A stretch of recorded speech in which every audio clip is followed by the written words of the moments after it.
Before I moved into the house I now live in, I had to fix the place up a bit since it had been abandoned for around 2 years. It needed to be renovated due to the old floors and walls caving in. But before I could attempt to repair the house itself, I needed to fix the electricity in order to have lights to see, and so I could plug up the power tools I would need. Well, one night around 7 o'clock p.m. I hopped on my Thunderbolt. That's a motorcycle for those of you that do not know what I am talking about. Anyway, I hopped on my motorcycle and drove over to my new property in order to continue working on my electricity that I had been working on for about 3 days. But something was off though, because I pulled out my keys just to realize that my door was already unlocked. At the time, I just figured I must have forgot to lock it up, so I just went inside to continue my work.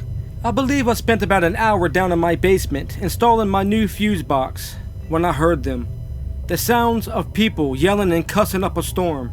Strangers were entering my house, and I did not know who they were. I snuck up my basement steps, and thankfully I did not shut my basement door because it made it easier to see who walked into my home uninvited, and I didn't have to worry about my door making noise as I peeked out to see who the intruders were.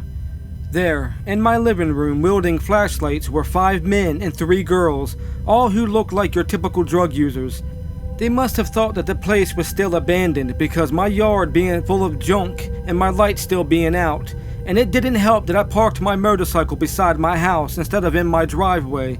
I didn't know what to do, and I will admit that I was scared because I was outnumbered, but I was going to confront them. But before I could step out, I would hear 2 of the men begin to argue about something. I'm not sure what it was, but things escalated very fast. And the next thing I knew, I was hearing women screaming as the 2 men began fighting. I didn't know what to do other than going back down into my basement and calling the cops on my cell phone to inform them about the trespassers.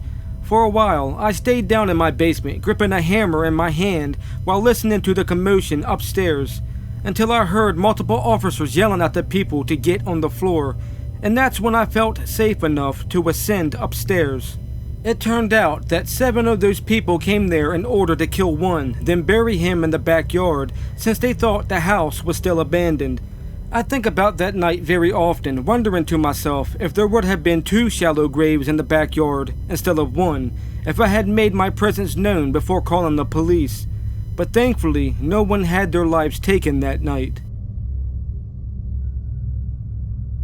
It was late at night, midnight to be exact, when me and my 2 best friends decided to explore an abandoned house that everyone was terrified of, because it was supposedly haunted by evil spirits.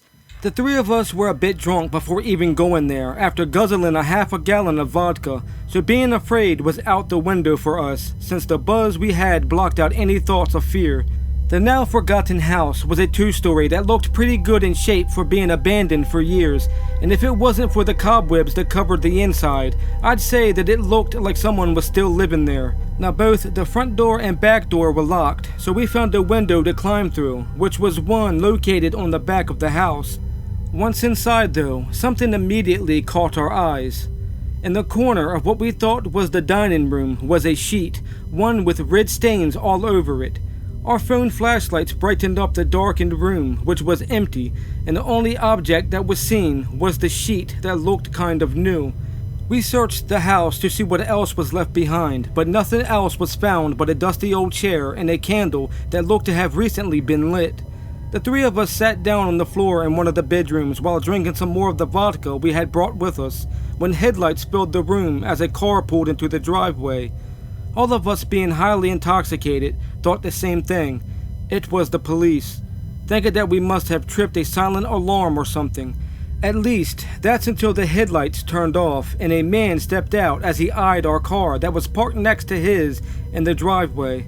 And thanks to the moon being bright that night, we were able to see him. At first, we felt relieved knowing that he was not a cop.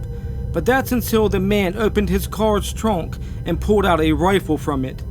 Now, no one owned that abandoned house except for the state, that is, so for anyone to be at that property, including the 3 of us, would have been trespassing. But being an intruder was the least of our worries at that moment. Being as quiet as we could under the influence, we cautiously exited the bedroom we were in, but the most unsettling thing would take place before we made it to the window we climbed into. And that is when the front door would slam open as if someone had kicked it in. Having nowhere to run to, the three of us made a split decision to rush the guy, disarm him, and then make our escape. It felt like forever hearing the old door creak open from the wind hitting it, as the rusty hinges made that annoying squeaking sound, and we all three stood ready to fight for our lives. But for some reason the man never entered the house, and we would hear the sound of his car starting up and driving away. We wasted no time, as we too ran out into our car and sped away from that place as well. A bit shaken up, we tried our best to figure out what had happened and what might had happened. We came to the conclusion that the man might have killed someone and was probably hiding out in that place. I mean, why else would there be candles previously lit? And why would there be a single sheet covered in red? We were a couple of 15-year-olds in the 90s, my cousin Brian and me, and we were full of curiosity, which is what led us to explore the abandoned family home.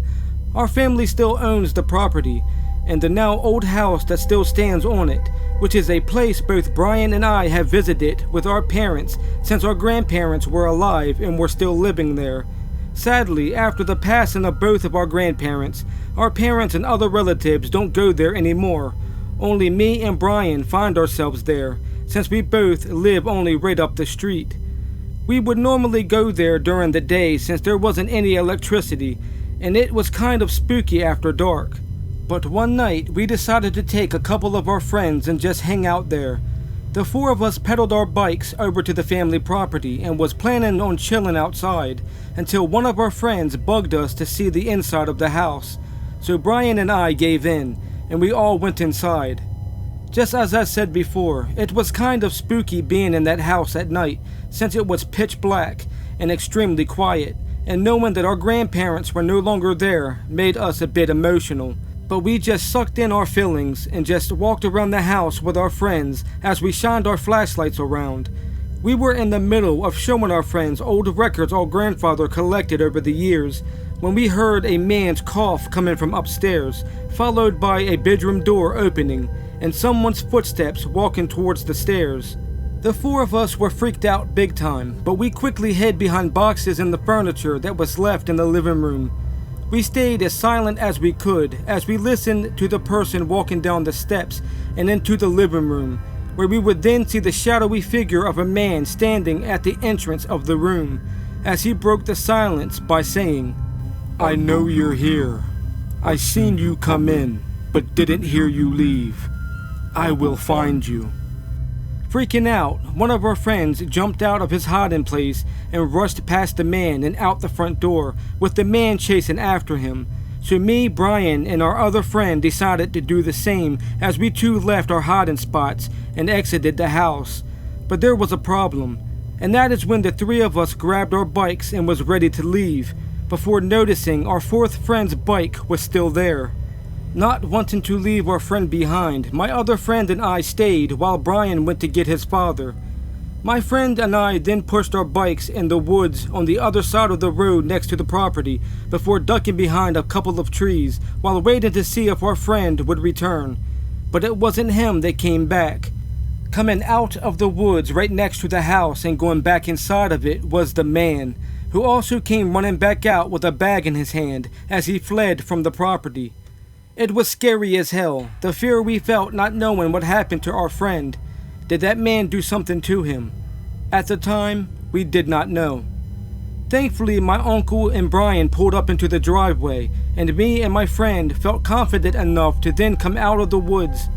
I told my uncle that the man left, which angered my uncle, who was wanting to beat up the guy, but he calmed himself down, being more worried about our friend. We threw all four bikes in the back of my uncle's truck, then proceeded to search the woods for our friend, who we did not find after about an hour of calling his name.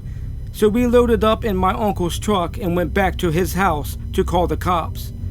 Thankfully, my friend was found unharmed and had made it back to his house where his parents already called the police. But there was nothing that the police could do because they wasn't able to find the man who broke into my family's home. But they did find something disturbing in one of the bedrooms upstairs. Laying in the middle of the floor next to empty food cans was the body of a teenage girl, one that had been missing for several weeks. She was tied up and gagged and seemed to have been alive that night, because when the authorities found her body, her stab wounds were still fresh. A once loving family home turned into a place of nightmares for me and my family, and it was tragic knowing that a young girl lost her life there, and equally scary knowing that Brian, my friends, and me could have as well.